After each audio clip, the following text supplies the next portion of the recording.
Halo halo semuanya, selamat pagi. Hari ini kita lanjut ya untuk pembelajaran pada laporan laba rugi.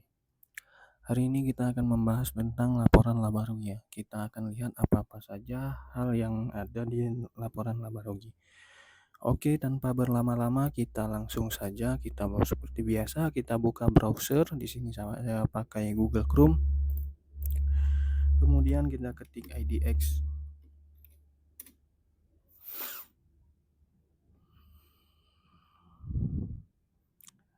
Kemudian kita langsung saja ya teman-teman, di sini kita buka laporan keuangan.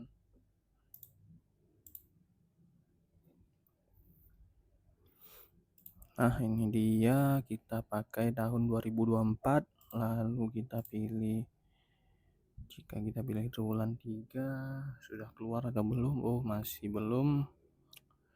Kita pakai triwulan 2 saja ya buat contoh. Disclaimer on terlebih dahulu, ini bukan ajakan beli dan jual, ini cuma konten edukasi yang membahas tentang investasi ya teman-teman. Kemudian kita buka yang ini. Kemarin kita sudah bahas ya, dan di video sebelumnya kita sudah bahas tentang laporan posisi keuangan. Hari ini kita akan membahas tentang laporan laba rugi. Kemudian kita ini sebagai contoh saja ya teman-teman, bukan ajakan beli dan jual. Nah, ini dia. Di sini kita lihat ada pendapatan bersih. Pendapatan bersih sebesar 10 triliun. Seperti biasa teman-teman ya, di sini dalam jutaan, artinya kita tambah nolnya 6 ya di belakang.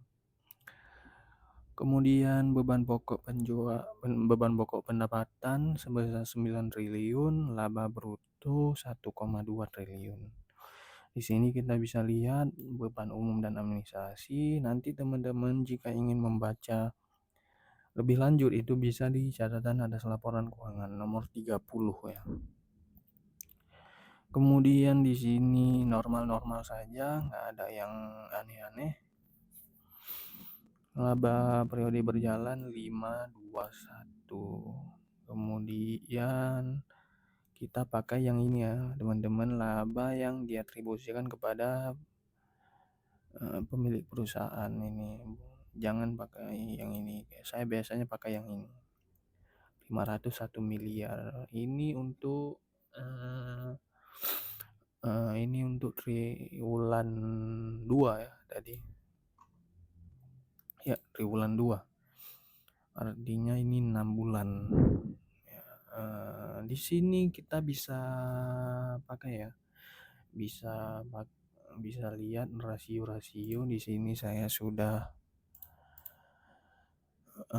merangkumnya. Ada 5 rasio ya yang bisa kita gunakan untuk laporan laba rugi. Pertama itu net profit margin ya teman-teman. Kita bisa pakai rumusnya, sebentar. Kita bisa pakai rumusnya 501 dibagi total pendapatan ya teman-teman. Jadi net profit margin itu kita pakai saja, kita copy.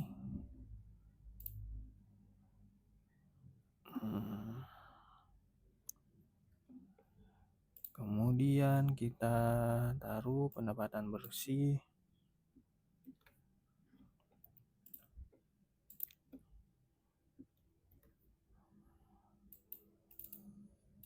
Kita hilangkan dulu komanya.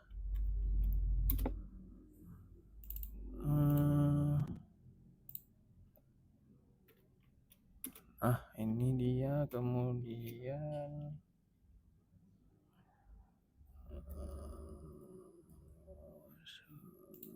Kemudian kita pakai tadi 500 dibagi ini ya teman-teman, kemudian dikali 100%, berarti dia dapatnya sekitar 4,8 atau 5. di sini dibulatkan 4,8 nggak apa-apa ya teman-teman, 4,945%. Berarti net profit marginnya itu sekitar 5% ya. Jadi teman-teman ini pendapatannya 10 triliun, dia bisa menghasilkan laba bersihnya sekitar 500 miliar dalam 6 bulan ya teman-teman. Ini kita pakai sekali lagi dalam 6 bulan. Kemudian kita cari ROE. Di sini saya suka menggunakan return and equity ya teman-teman. Di sini rumusnya adalah ROE, laba bersih dibagi ekuitas perusahaan. Kita di sini pakai ekuitas perusahaan. Kita lihat dulu ekuitasnya berapa. Ini dia. Oh sorry, ini dia. Kita pakai yang karena ini enggak kita pakai ya kepentingan non pengendali. Kita copy saja. Taruh di sini, kita hilangkan komanya. Kemudian laba bersih dibagi ekuitas, dapatnya sekitar 2%. Berarti teman-teman jika dikali ini kan 6 bulan, kalau kita ingin setahun kan itu berarti dikali 2 ya teman-teman, karena dalam setahun itu ada 4 bulan.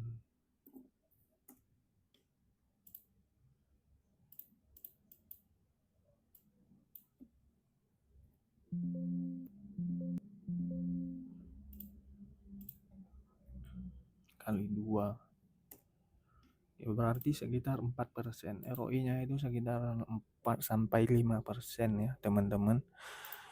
Kemudian di sini ada ROA. Di sini kita lihat dulu, ROA ini return on asset ya teman-teman. Artinya laba bersih dibagi aset. Jadi teman-teman harus diingat itu untuk mudah mengingat rumusnya itu kan ini ROA sama dengan R itu return ya teman-teman, O itu on, A itu aset, berarti laba terhadap aset ya teman-teman, laba dibagi on aset ya. Kalau ini return on equity, laba dibagi ekuitas ya. Kemudian kita cari dulu ini asetnya berapa. Ini dia, kita copy.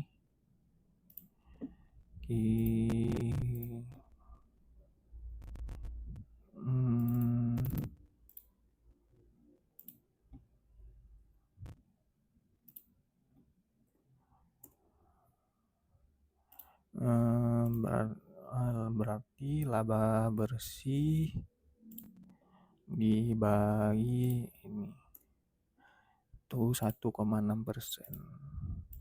2%.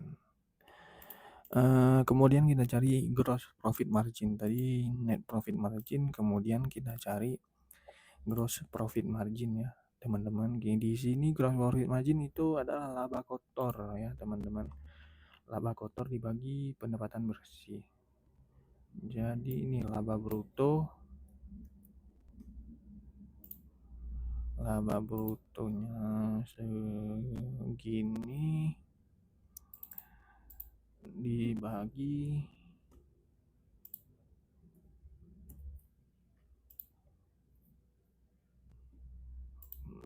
tadi pendapatan bersih sebesar 10 triliun,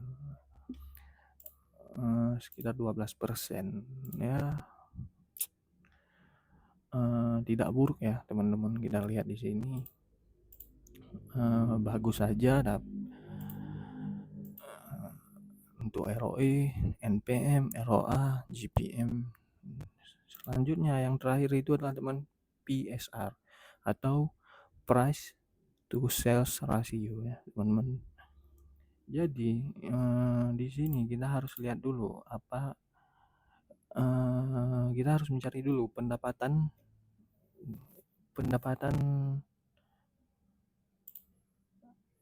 per saham ya teman-teman. Sorry agak lupa sedikit. Di sini kita lihat tadi kita pakai AALI. Di sini kita lihat dulu jumlah saham yang beredarnya itu berapa ya teman-teman. Kita cari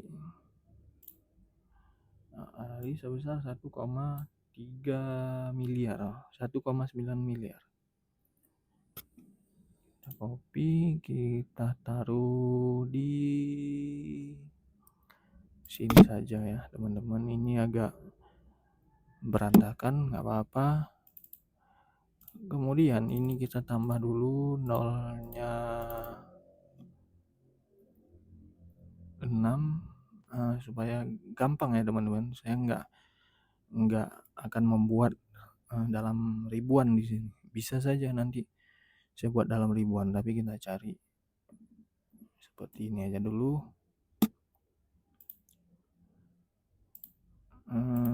Kemudian selanjutnya pendapatan dibagi ini ya, ini sudah dapat 5.358 ya teman-teman. Kemudian kita cari harga.